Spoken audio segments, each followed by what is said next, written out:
Welcome to Not Milk Never Milk. Subscribe if you're lactose intolerant. In this video, I will explain how to update your BMW 5 Series software.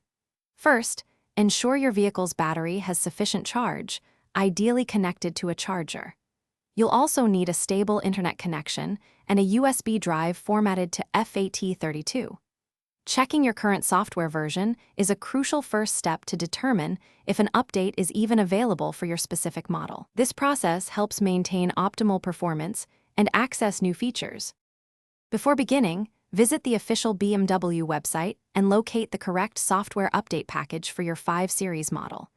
You'll typically need your vehicle identification number, or VIN, to ensure compatibility. Once downloaded, transfer the file to a USB drive, making sure it's formatted correctly.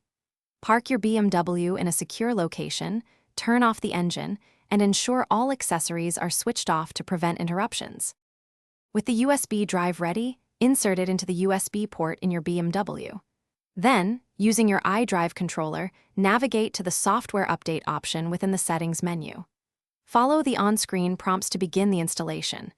It's vital not to turn off the engine, open doors, or interrupt the process in any way until it's fully completed. This can take several minutes, so be patient and let the system work. After the update finishes, your BMW's iDrive system will restart. Navigate back to the software version information to confirm the new software has been successfully installed. Take some time to explore any new features or performance enhancements that come with the update. Keeping your car's software current ensures you get the best experience. Also, for other great deals, and to check out the Owala water bottle, please see the links in the description below.